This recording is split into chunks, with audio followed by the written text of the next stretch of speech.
আমি তদন্ত কৰি আছোঁ। এটা তৃতীয় পক্ষ এইটোত জড়িত আছে বুলি আমি কিছু প্ৰমাণ পাইছোঁ, যিখিনি আমাৰ জুবিনৰ অনুৰাগী। জুবিনৰ অনুৰাগীটো আমিও কৰোঁ নহয় জানো, গতিকে জুবিনৰ মৃত্যুটো এটা সঁচাই বৰ বেদনাদায়ক আৰু আমি এতিয়াও আমি শোকত আছোঁ।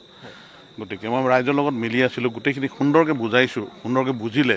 কিন্তু পটককৈ এটা মই দেখিলোঁ কিছুমানে শিলগুটি মাৰা মানে আৰম্ভ কৰিলে, আৰু তাৰ ৰিজাল্টত আমি কিছুমান এনেকুৱা ৰাবাৰ বুলেট বা যিখিনি আমি প্ৰিলিমিনাৰী ডিফেন্স ল'ব লাগে ল'লোঁ। আৰু এতিয়া আপুনি দেখিছে যথেষ্ট আমি ফ'ৰ্চ পাইছোঁ। আমাৰ সন্মানীয় IGP ল and order sir, IGP BTAD sir, তেওঁলোকে অহৰহ লাগি আছে আমাৰ লগত। এতিয়া আমাৰ কিছু মুহূৰ্তৰ পিছত DGP ছাৰো ইয়াতে উপস্থিত হ'বহি। গতিকে গোটেই বস্তুটো আচলতে বৰ এটা মানে বৰ আচৰিত পাইছোঁ, এনেকুৱা যে মব যিটো চাইক'লজি মই দেখিলোঁ। গতিকে আমি সেইটো চাম, আমি পূৰ্ণ মানে ডিটেইলছত আমি সোমাম এই কেছটোত, যাতে যিখিনি মানুহ জড়িত আছে এই পৰিস্থিতি ক্ৰিয়েট কৰাত তেওঁলোকক আমি যিটো কৰিবলৈ আইনী ব্যৱস্থা ল'ম। আজি বহুদিন হ'ল জুবিন অনুৰাগী গুৱাহাটীত ইমান ভিৰ কৰিছিল, তাৰপিছতো এনেকুৱা ধৰণৰ পৰিস্থিতিৰ সৃষ্টি নহ'ল। ইয়াত এই পৰিস্থিতিৰ সৃষ্টি হোৱাৰ কাৰণে 2-এজন আৰক্ষী বিষয়াৰ নামো উল্লেখ কৰিছে। বহুতে ক'ব খুজিছে তেওঁলোকৰ ভুলৰ কাৰণে এই ধৰণৰ পৰিৱেশ সৃষ্টি হ'ল। আপোনালোকে যদি চাই, আজি আমাৰ যিখিনি গাড়ী ক্ষতি হ'ল, জ্বলাই দিলে, মোৰ নিজৰ গাড়ীখন ভাঙি দিলে, মোৰ যিখিনি আৰু লগত যিখিনি গাড়ী থাকে সেইখিনিও ভাঙি দিলে। প্ৰায় 7-8খন গাড়ী সম্পূৰ্ণভাৱে তেওঁলোকে ডেমেজ কৰি দিলে। ডিৱাইড হিচাপে এখন গাড়ী জ্বলাই দিলে। তাৰপিছত এখন প্ৰেছৰো গাড়ী জড়িত মানে জ্বলাই দিলে। তাৰপিছতো আপোনালোকে চাওক, আমি ৰাবাৰ বুলেট দি তেওঁলোকক আমি কণ্ট্ৰল কৰিব চেষ্টা কৰিছোঁ। গতিকে তাতে আপোনালোকে এয়া কৰিব লাগিব যে কথাটো সঁচা নহয় জানো, যে পুলিচৰ যিটো আমি সষ্টম মানে হৈছিলোঁ, যিখিনি আমি কণ্ট্ৰল কৰিব লাগে সেইখিনি কৰিলোঁ আমি। যিখিনি ধৰক ইয়াতকৈ পৰিস্থিতি আৰু বেছি বেয়া যাতে নহয়। কাৰোবাৰ কোনোবা গুলীবিদ্ধ হোৱা বুলিও খবৰ আহিছে, সেই ধৰণৰ খবৰ কিমান? এতিয়া 2জনৰ লাগিছিল, ৰাবাৰ বুলেট লাগিছিলে। তেওঁলোক সুস্থ, আমি খবৰ লৈ নাই, তেওঁলোক সুস্থ, সম্পূৰ্ণভাৱে সুস্থ এতিয়া। গোটেই ঘটনাটোত কাৰোবাক ডিটেইন কৰা হৈছে নেকি ছাৰ এই মুহূৰ্তলৈকে? গোটেই ঘটনাটো নাই, এইটো এটা আমাৰ ইনভেষ্টিগেশ্যন পাৰ্টটো চাই আছে।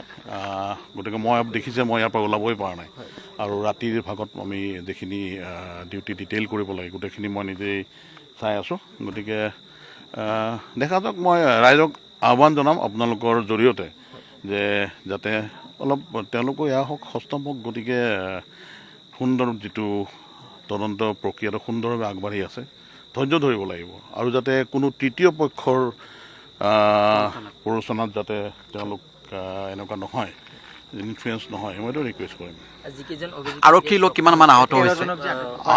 আমাৰ আৰক্ষীৰ প্ৰায় কম বেছি পৰিমাণে জখম হোৱা প্ৰায় 35জনমান হ'ব।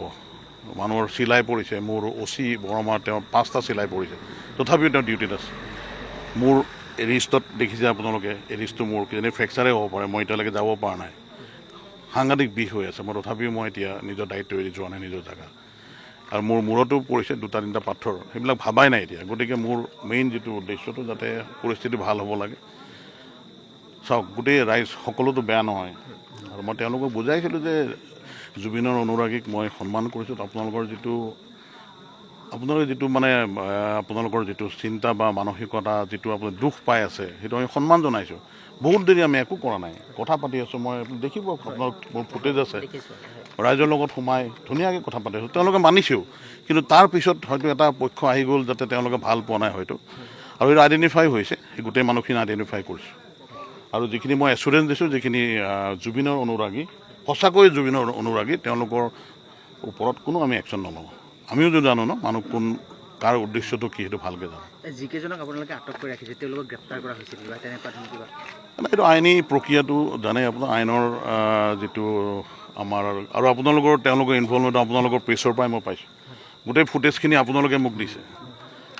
আৰু আপোনালোকৰ তাৰ এজন ভাৰতীয় সেনা জোৱান থকা বুলিও এজন মই শুনিছোঁ। মই কিন্তু এতিয়ালৈকে তেওঁক এনেকৈ গৈ পেলাই সোধ-পোছ কৰিবলৈ সময় পোৱা নাই। মই শুনিছোঁ কিন্তু এজন ইণ্ডিয়ান আৰ্মিৰ এজন আছিলে বুলি শুনিছোঁ। ধন্যবাদ। মানুহৰ ক্ষোভ, ইনষ্টেণ্ট জাষ্টিছ বিচৰা যিটো প্ৰক্ৰিয়া, সেই বিষয়টোত কি ক'ব, যে লগতে জাষ্টিছ লাগে? নাই, সেইটোত এতিয়া মই উত্তৰ দিয়াটো বৰ উচিত নহ'ব বুলি ভাবোঁ। কিয়নো আজি ধৰক ৰাইজৰ আৱেগক মই সন্মান কৰিম। ৰাইজৰ আৱেগক মই ধৰক কোনো ধৰণে মই যাতে বেয়া নাপোৱা কথা এটা মই ক'বলৈ বিচৰা নাই। ৰাইজে বিচাৰিছে, ৰাইজৰ মতে তদন্তও হৈ আছে। আপোনালোকে দেখিছে ৰাইজে যেনেকৈ বিচাৰিছে তদন্ত সেনেকৈ সুন্দৰভাৱে হৈ আছে, আৰু এই তদন্ত প্ৰক্ৰিয়াটো আৰু ভালকৈ আগবাঢ়ি যাব। আৰু এটাই আহ্বান কৰিম যাতে ৰাইজে অলপমান ধৈৰ্য ধৰিব লাগিব, তেওঁলোকে যাতে এনেকুৱা পৰিস্থিতি বৰ দুৰ্ভাগ্যজনক নহয় জানো, কাৰণ আমি খাকী পোছাক যদিও পিন্ধো আমাৰো এখন নিজৰ এয়া আছে নহয় জানো, আমি গতিকে অলপমান নিজেও বৰ দুখ পাইছোঁ আজিৰ এই পৰিৱেশটো দেখি। 22 বছৰ চাকৰিত মানে মই এনেকুৱা এটা পৰিস্থিতি মই কেতিয়াও দেখা নাই। ছাডেনলি সুন্দৰ এটা পৰিৱেশত ছাডেনলি